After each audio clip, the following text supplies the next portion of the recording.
Haunts my life. 3, 2.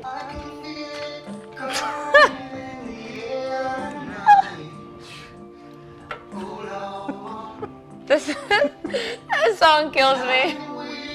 This is the calmest song we've ever introed to. Well, welcome to Trust the Process Live on My New Philly. We are clearly home in our studio with my favorite guys. I'm with this guy, Maximilian, Mr. 5 Digits, and this guy over here, JJ, James. Do I get a nickname, Mr. Something?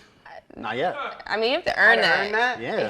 When he was on our show, we broke 5 digits. First time. First time the Trust the Process Live ever broke. That's the Trust the Process Live fun fact for you. The brand is strong. Yeah. First time the Trust the Process Live ever beat 5 digits. It was because this man was not just because of me. I have great people all around me. So humble. You were there too. Don't act like you didn't set me up for that. So humble.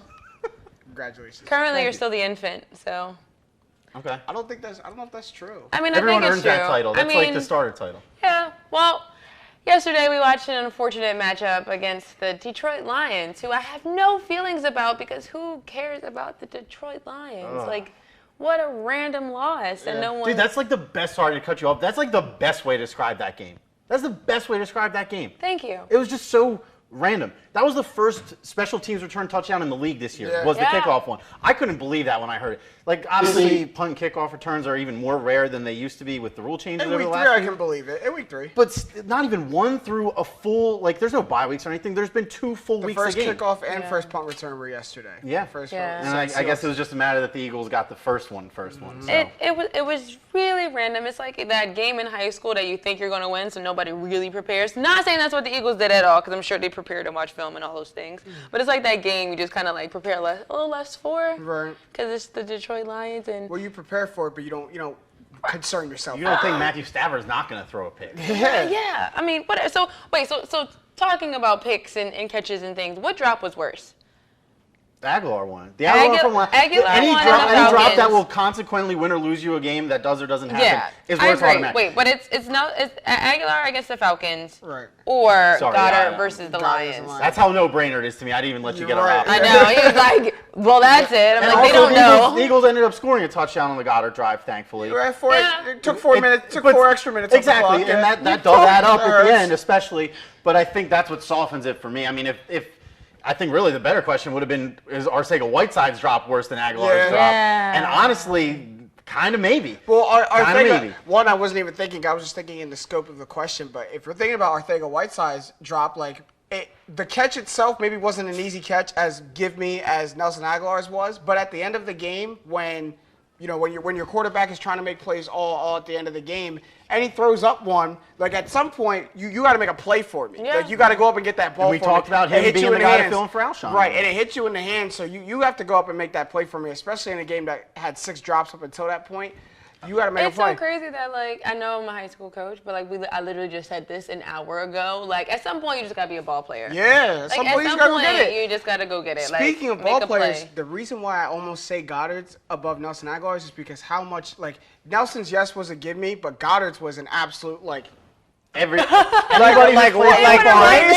place it in their hands. No one's running. You're already in the end zone, so you don't have to worry about like where you're going to go next with the football. You can literally fall to the ground with the football. Well, and you score, and he's in. Like there are other circumstances that maybe Nelson doesn't score. He had Keanu Neal right behind him, who maybe trips him up before he gets there. You don't know if it's Nelson. You don't know if he fumbles the ball or runs out of bounds with the ball, takes him out of bounds, whatever. Goddard catches that ball, possesses that ball, and it's a touchdown with plenty of time on the clock to go and win that game afterwards. Does anyone else feel like Nelson can only catch a ball when the entire city hates him?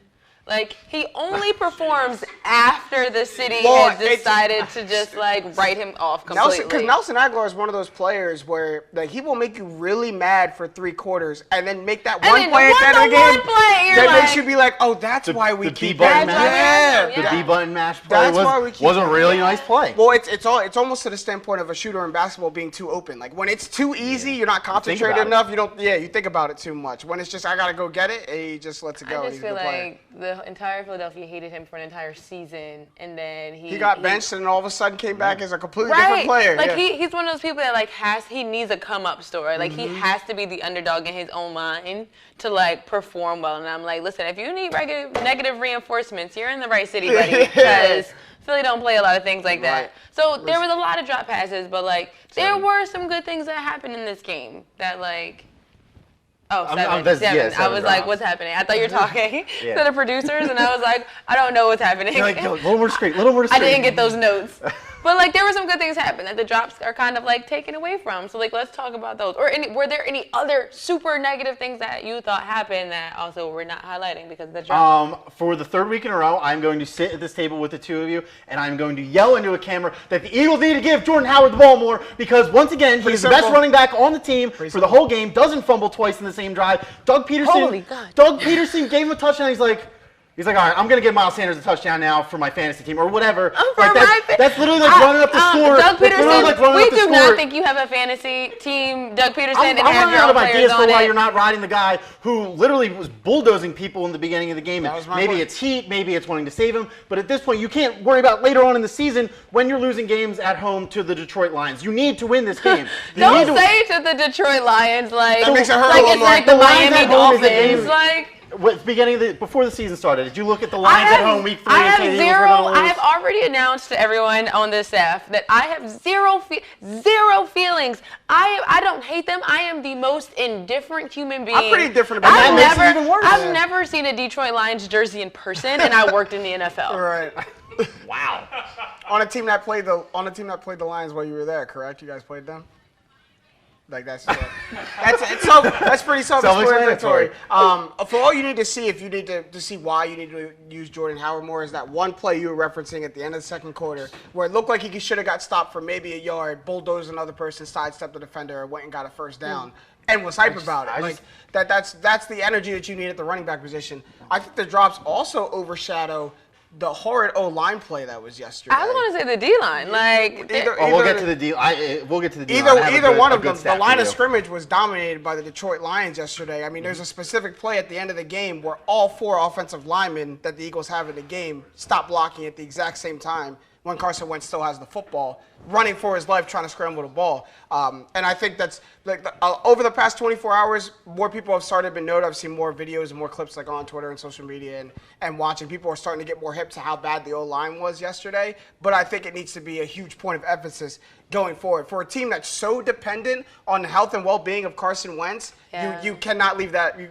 You have to be out there on your A+ game every single time. One of my guys got put in at O-line, and I was so happy. So, Matt Pryor, he played a bunch, so I was like, he did great. And I was just like, that's my kid. Go.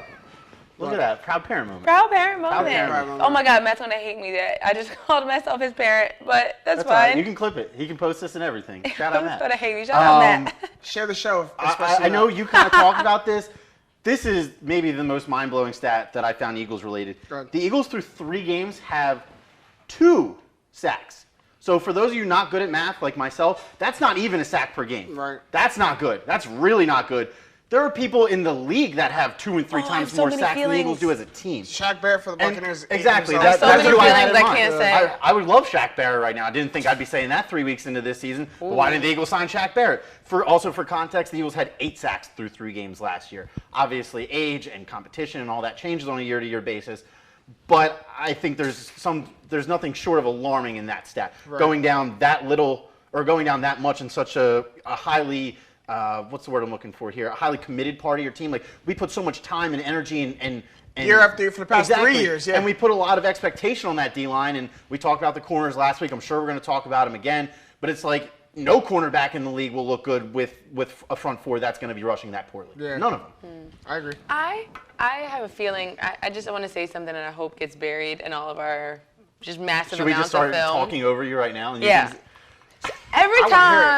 Every time Russell Douglas has a great game, we lose. Everybody else really And bad. every time he has a horrible game, we win. And I'm just like, he cannot win for losing. Yeah. And I'm just like, that must be the worst struggle. Can't put it together right. Like, and I feel so, and I train that man. I'm just like, I don't know what to do. What's really awful about it is because after a loss, there's so many things to point out that not one person is giving Rasul Douglas praise when he, probably. Yeah, when he you probably can. deserves it. The Yeah, defense you only let can. up 14 points yesterday, Yeah. and that's what's credited to them. And 6 of those points off the 2 fumbled field goals. Yeah. I mean, though the one big run you can definitely blame on the defense, but I mean, still they're Someone's inheriting. name I want to say. What? So you want to air people out today? I do, and I Go can't. for it. You should. I cannot. People watch But us so shout out- they can get what's good. So tell them. I know, and this is the tightrope that I am on at the moment. But shout out to Sully for having a great game. Like, that just completely got overshadowed. And Malcolm was just flying around at one point. Like, if y'all not going to do it, I'll do it. I mean, yeah, he literally blocked the kick that didn't end the game. Although, I mean, you're definitely just a little juiced up after that. But that block in the back, I'm not going to call it soft, but that is a bad penalty. That's especially for a player like Malcolm Jenkins. It's a bad penalty to make. But just like you said, you're he was trying saying, to juice up. Well, if we're going to talk about bad penalties, can we talk about that face mask that did not That get didn't called? call. Oh, I mean, that Like, goes without if saying. we're Right, going on that's a games given. that, like, we're not calling things as basic as that, like, what's popping? Like, throw the rule book out the window. Yeah, like, I mean, we might as well. I mean, I think it goes without saying that the Malcolm Jenkins penalty, though, was possibly one of the biggest calls in the game. And what really made me mad about it is that they didn't even touch it. They were showing replays, and the commentary team was just like, yeah, there was a block in the back. And you really only saw, the only replay that I was able to see was the background of Rasul Douglas running in slow motion. Right. And from Yeah. that shot, I mean, it's pretty blatant. It's It was pretty- impossible it was- to tell how significant that soon was. as the hands But go up looks, like this- it looks like it's 15, 20 yards behind the play, and I think that's really what makes it so dude, you know better than that. And Right. I can't say anything because he's the only reason that play is even happening, and he's the only reason the Eagles are even trying Still to get those- make so it. it's not like- now he but took the ball we back definitely from got some bad calls, and the Everyone, drop absolutely. pass makes people not talk about that. So if you have any feelings about all the drop passes and such, please comment and ask questions below this link right here. And don't forget to press that share button to the bottom, a little bit to the right. Press Looks that like share an arrow button. pointing to the right. It does. That's Yeah. whoosh. It's like a third of the recycling logo. Would it be a third? Oh yeah, it's a third. yeah, That it's was like a good third call. of the recycling logo. Good For someone call. who's not good at math, that was pretty That was impressive. pretty Like, impressive. pretty On much. your feet. I've been trying to figure that out in my head since before the show started. We need to I'm get a clip I'm of that. just getting there now. We just need a clip of that and just post that every time we want to share. there you Just go. a third of the recycling thing. All right. So, are the Eagles one piece away? No. You can't get that out with a putting straight face, Neither can one you? of us can. Can't get that out with Go a ahead. straight face. Can Go I? ahead, Can just you? please. I also want to tell you want what me I to just wrote. take it away? Yeah, I would You want love me to it. just do it all? I'll cover everything you don't get You want me to. to do it all? For some reason, I don't know why I gave you so little credit and thinking that you were gonna say yes to this. I And I was preparing. I tried, and I couldn't even get the question out. I was preparing for one. I was preparing to really go to battle with one of No, y'all. I got my You're taking the I wind got out my of my Eagles sails. homework coming up in the next point. So you go ahead. Taking the wind out of my sails. So let me ask. All right, hold on. Go ahead, ask it. Game face. Okay, hold on. I got this. Here we go. Also, if you at home can answer this question, please. I invite Please. all and any people who Please. can defend a yes for this Please, question. dear I God, really do. answer I this really question. do. All right. Are the Eagles one piece away from putting it all together? That's a very good question, Mickey. Thank Grace. you. And the answer is no. And the answer is just a flat out no. Try to be That's it. try to be as serious as I can. Saying that would infer that pretty much all the pieces except one aspect of the Eagles are playing well. When we can sit here and rattle off 4, 5, 6 things that they're doing, not only not well, but so below average that it's very surprising for the Eagles. So I was actually going to pose this question to you, Max. I'll do it again. If you had to add one piece to the biggest struggles to the Eagles areas, would you choose wide receiver depth, a D-line addition, or defensive back depth? Are we talking right this second? Bring in Right this second, the I viable have an options. answer. The Okay. viable options, though. You Exactly, can't okay. go out and get Julio Jones. Okay, you know what I mean? That's really what I was Yeah, trying to yeah. get. The at. viable Oh. options. I will say in terms. It's gotta be realistic. It's gotta be Yeah, well, realistic. I mean, my realistic was real. It was I was kind of thinking if I could take someone off of the injury list, who would it be? Okay. That's where I'm at with it. I think that's a good way to approach it. Go ahead. Right, go ahead. Deshaun Jackson. Easy. Be That's easy. honestly, and I know that's not, because even suggesting that there's one key thing is also saying that there's not a bunch of different positions on our injury list, Right. on our inactive list that are now can't play. That's true. And Deshaun Jackson, that depth just adds, and not saying that that's everything, but it adds so much character to the team where we feel like, okay, there's more moving parts here. It's not just, if you leave it to the defense, it won't work. If you leave it to the kickers, it won't work. We've seen that time and time again. We've seen it here. We've seen it in Dallas. We've seen it in Minnesota. Like, it doesn't work if you leave it to the kickers. And that's just the reality. And, like, no one's David Akers anymore. Like, even he's still, retired. Bring Deshaun Jackson off the injuries or off, the injury list. Bring Alshon Jeffrey off the injury list. I still think there's a lack of wide receiver depth because your number 2 wide receiver yesterday was. It's not the wide receiver depth. It's the deep threat. That's true. That's where I'm at with it. You know they what are I mean? going hand in hand, but yeah, I agree that specifically in wide receiver depth, it is the deep threat. I mean, not to just reiterate what you guys saying. To me, it's probably the D-line. Like that's been this team's identity. That's how we won the Super Bowl. We won the Super Bowl because we had a 7 to 8 man deep defensive line that was dominant throughout the regular season and dominant throughout the postseason. I feel ashamed that I didn't say the defensive line, considering I'm a defensive you're talking about people are coming for you tomorrow. You're talking about the injuries that are on your injury list. You don't even get to see what Malik Jackson was going to we got pan out 2 too. series out of him. Yeah. But I mean, Malik Jackson and Jernigan. I mean, Fletcher Cox. I'm not sure if he's still injured at this point, but I mean, obviously one of the best defensive players in the league on his day, but he has been ineffective through 3 games, and we have seen this in the past when the people next to him are just not worthy of more than your right or your left guard's attention. That will detract from Fletcher Cox, and usually you can have guys on the end that are at least trying to alleviate the pressure, and that goes back to the sacks things. If you're not getting pressure, nobody is going to look good, and the defense, like I said, has been starting up front with the D-line since Jim Schwartz has become the defensive coordinator, and without any threat there. I don't even say without any presence there because there's presence and it's just not being felt. There's no threat there. We have the names, they're just not producing. I don't know how to fix this other than giving them a smack in the ass and saying start producing. I just want to know, what was that smack in the ass with there? There was the horse jockeys. That's what I was thinking. Okay. I was thinking of because there was clearly a handle there. That's grabbing the newspaper. Right. Well, here's my take on Fletcher Cox, and correct me if I'm wrong, coming from like an expertise point of view. But a defensive tackle, part of their job, or to say if they're eating up blocks, is a good job of a defensive tackle, correct? And it's when that's happening, I have to watch a little bit more tape on Fletcher Cox. But the downs that I'm paying attention to him is when he's getting commanding attention of the offensive line, getting 2 blockers at a time, which is leaving somebody open. I think the other members of your defensive line have to be able to make a play when Fletcher Cox is commanding that kind of presence from an O-line, because, it's not to say that he's having a bad year. Aaron Donald just got his first sack last night too. True. But you wouldn't sit here and say Aaron Donald's having a bad year. No, he's commanding a lot of attention. And then it's allowing other players like a Clay Matthews, like a Robert Quinn on that defensive line to step up and do good. I think the Eagles just need a little bit more of that. Agreed. I mean, it's just I shouldn't have said it that he's not performing. He's not. I think it's more the fact that he is like the focal point of the defense. Malcolm's the heart and the leader, but Fletcher Cox is the focal point of the defense. It all starts with him, and it starts with him being able to get through 2 guys and shut down inside runs. That's right. And we couldn't do that yesterday against a guy who's like our height. You know what I mean? Like Kerryon Johnson might be twice as fast as me. How tall are you two? 5'10". 5'10". I mean, how tall is Kerryon Johnson? Yeah, exactly. Yeah. Just because I weigh more than Kerryon Johnson, he's a lot faster than me. I think there's no debate about that. But like, if we can't stop inside runs against guys who are 5'10", 180, that is like red flag number 0-0. Okay, I have a question. Defense. I have a question, and I know your answer, and I hope you can then ask be him more first, because I don't want to disappoint you and say the wrong thing. Okay. So let me do it, right? Yeah. But like he's a 50-50. Right, like well, I'm not. I don't feel like I'm gonna get my answer, but okay.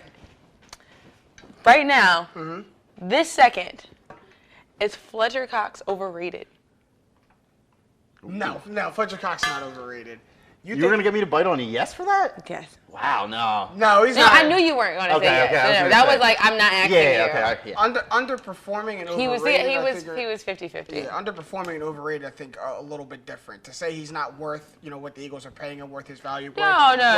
Those aren't the same things. Right. Those are not the same things. If we're still talking about him like this, and he's getting one-on-one blocked by guards the rest of the year, then he's overrated. Yeah. Value and over being overrated are very separate conversations for me. Like very, very separate. Like pay these men. Like stop it. This is ridiculous, especially what they pay. But when it comes to like the rating and what we expect from him over the years, he hasn't been that consistent. No, but but I gotta you gotta move on. Right? I gotta go. Okay, so this is the question that hurts.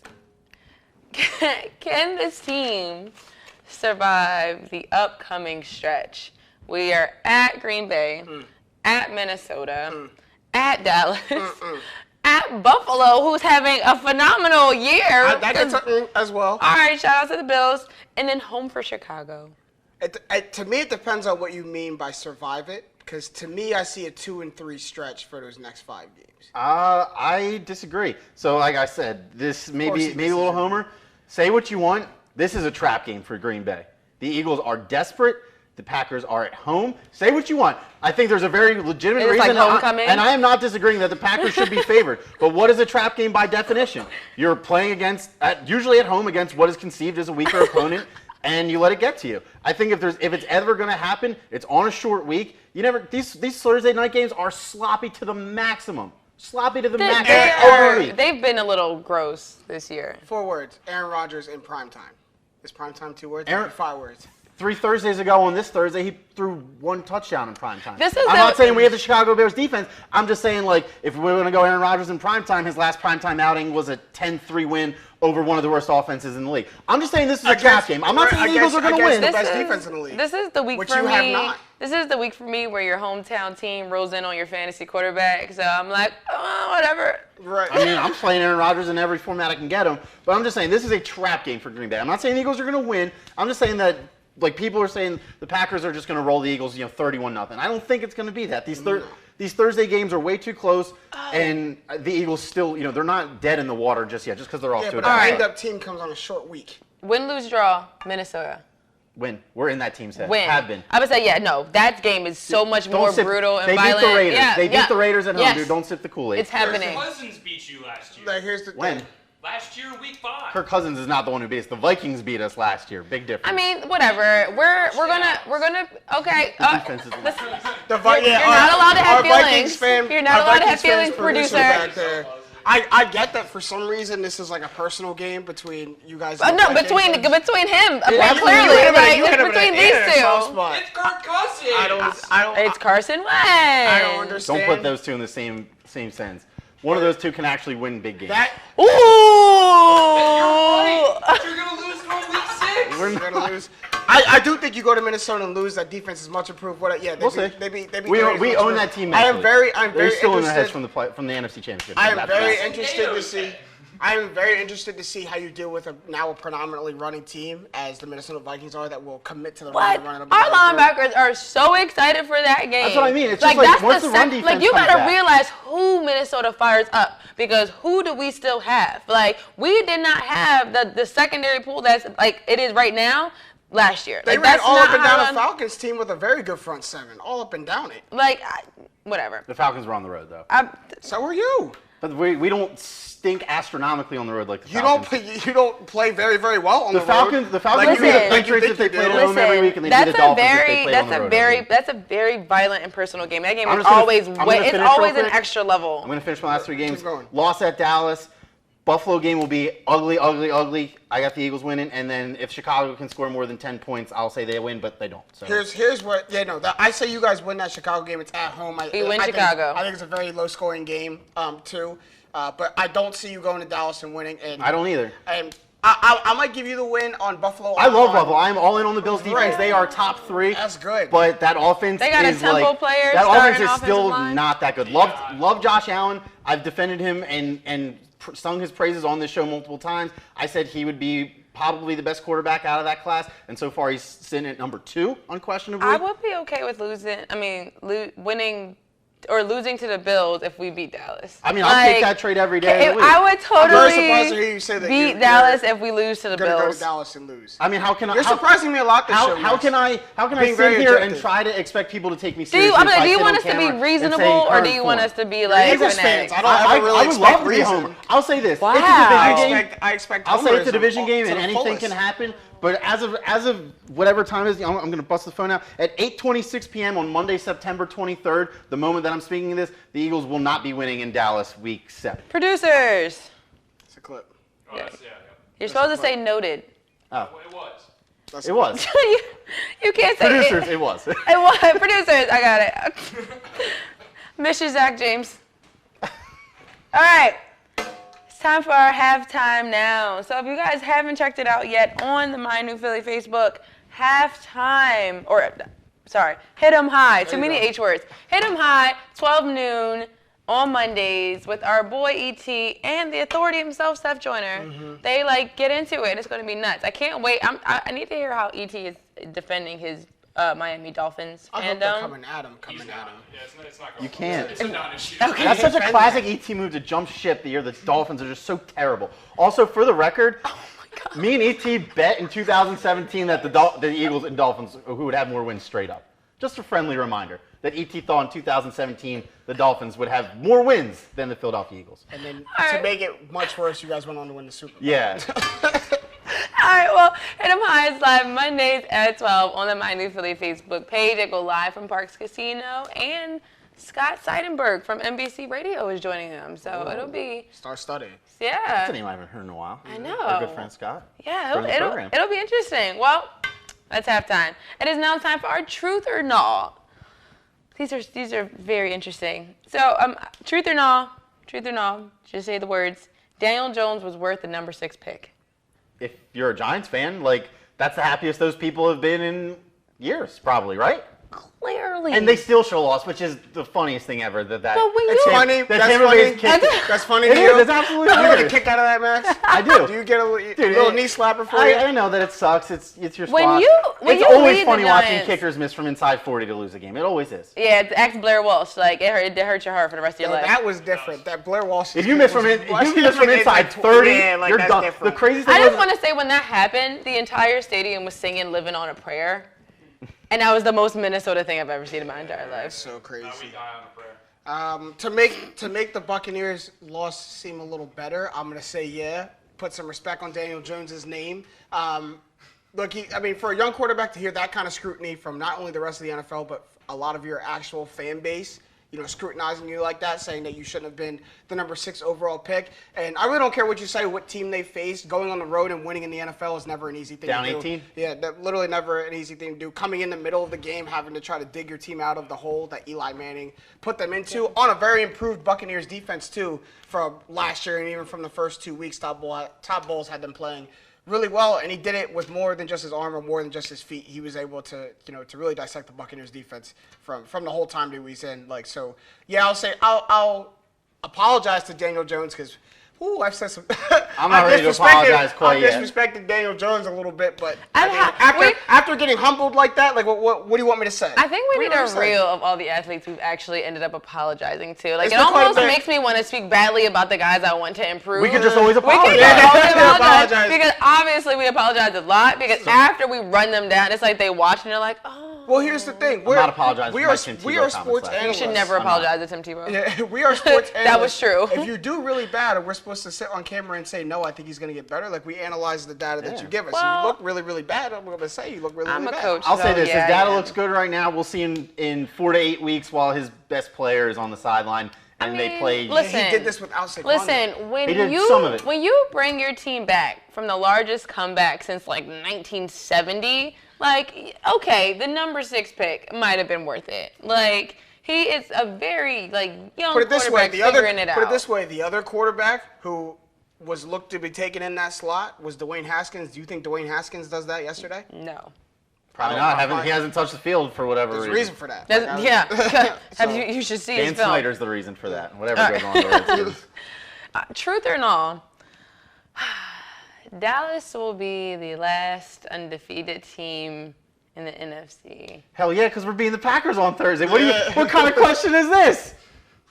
After that, after you knock them out, then it's down to what, the Rams, Niners, I guess technically the Lions, right? The Lions They haven't lost. Yeah. Unbeaten. Detroit. They haven't. Is the that Lions, is that their thing? I have no idea. Probably. It probably is. Probably. Can we find out what their not, the it is Detroit now. Lions fight song is? I just want to know. I'm curious. It's probably just tears of Well, them losing Barry Can Sanders. I tell you what the Bills fight song is? It's Shout. Yeah. No, but that's already a song. You can't do that. You have to Not come every up with not your every own. franchise is as original as the Eagles. I mean, even Minnesota, it can't be Shout. You can't have Shout.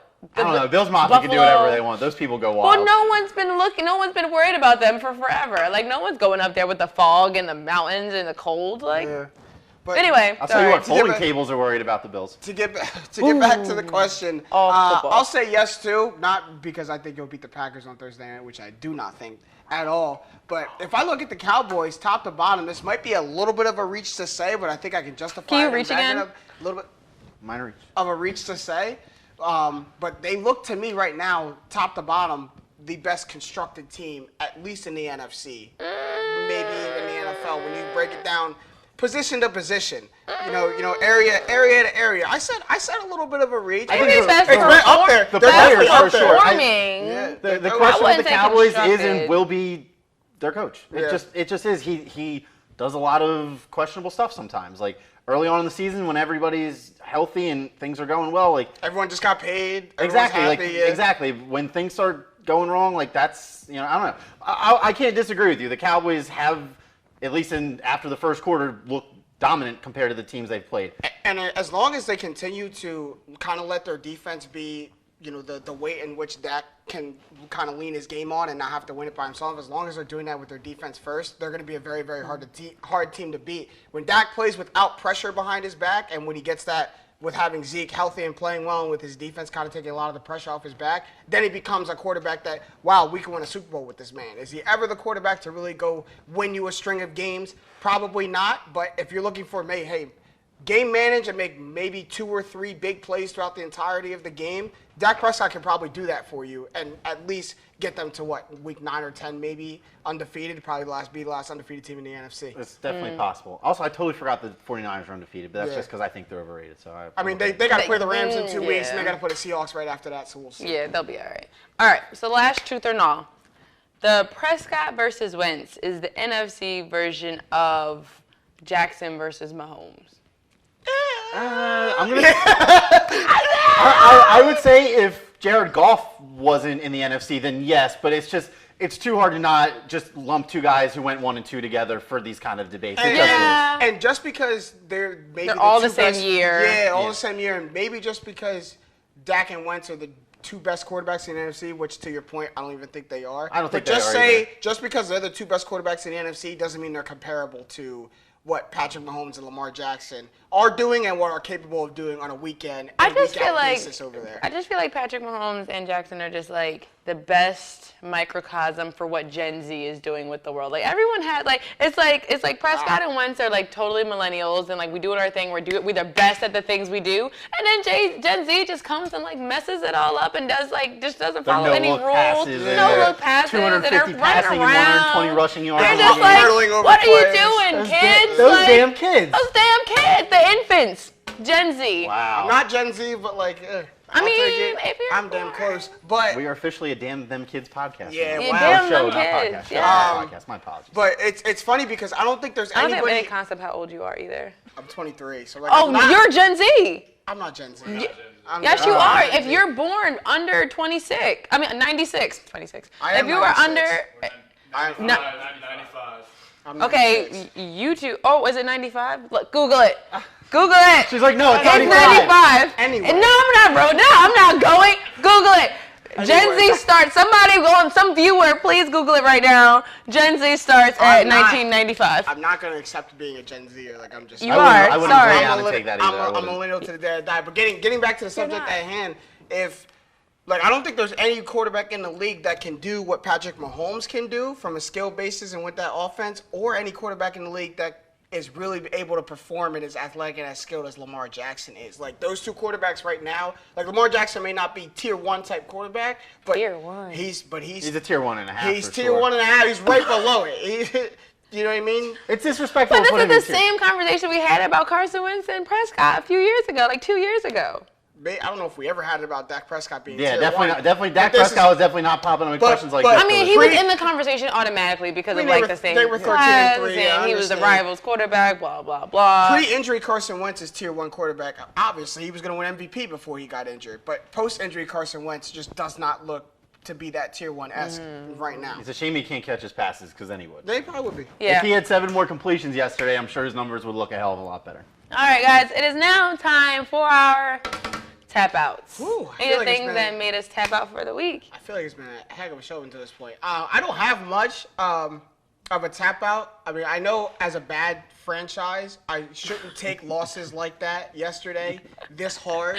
But, like, I truly am. Like, that, like, it's almost hard for me to comprehend how I'm taking this loss. Because ever since the Buccaneers drafted, and I'm glad it's funny for y'all. Like, I really am. I really am. I'm saying intro. It's I'm so funny. sorry. But ever since the Buccaneers drafted Roberto Aguayo in the second round of the 2016 draft, we have been unbelievably cursed when it comes to the kicking position. A curse like I've literally never seen it before. To the fact that we get veteran kickers like a Nick Folk, like a Dan Bailey, like a Cairo Santos, who just come to this franchise and just all of a sudden cannot kick the football. And then last night we put the game in the hands of our rookie kicker, Matt Gay, after getting down to the 10-yard line in 30 seconds, which is something I never thought Jameis Winston would be able to pull off, and I watched him do it, and I was so happy.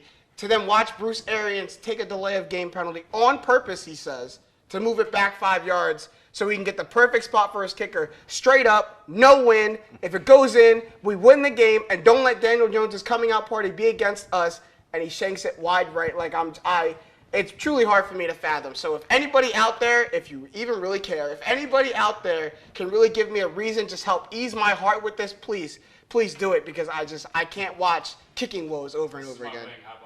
Bears fans and Chargers fans, please message. No, we've had the problem. I don't care about Minnesota. the point. We've had the Bears have had kicker issues for a long time, and so have the Chargers. Like, I think you three are probably the holy trinity of bad kicking. I need to know how Phillip Rivers copes, because he's probably the only one that can truly tell me how he does it, because his kicking situation has been terrible too. Bowler ties and a lot of kids.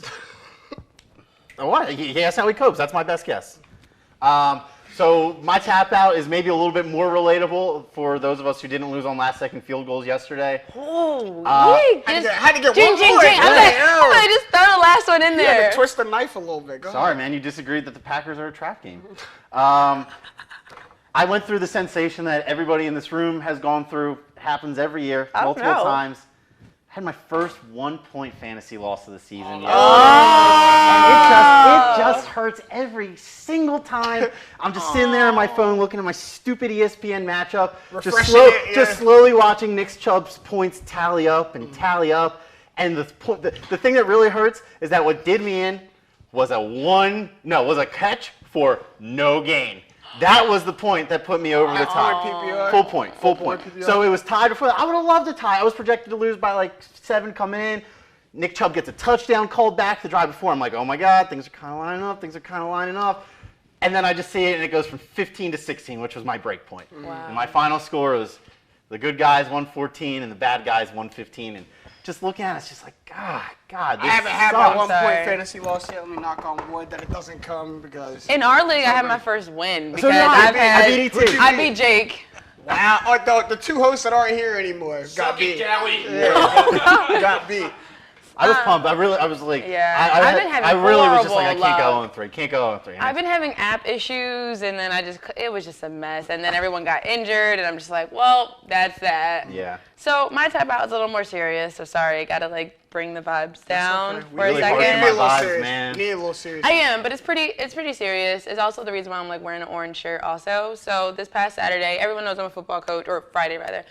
This past Saturday, one of the many football games that happened in this city had an incident of just gun violence that happened, and it was actually outside. Had nothing to do with the players, the two schools were Imhotep and Mastery Gratz, and it had absolutely nothing to do with either one of the schools or the players. It wasn't even in the stands, but it was right outside, and it caused mass chaos. Kids got trampled, fights broke out just because there was confusion and fear, and it was terrifying. And our high school kids are absolutely traumatized and don't know what to do. And one of the players actually got hurt and fractured his ankle because he got trampled from people running out of and jumping over the stands to get out because all the exits were filled up.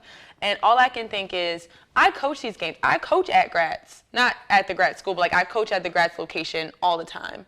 And Mastery Gratz is such a phenomenal, thriving branch of the Mastery Charter High School. or Mastery Charter schools in general, that they are thriving. They're doing so many. They just started a new STEM program. They're doing so many things for their kids. And for something like this to happen, and MOTEP's been driving the charge for Philadelphia athletics for the last couple years. For something like this to happen is just so mind-boggling and it's scary.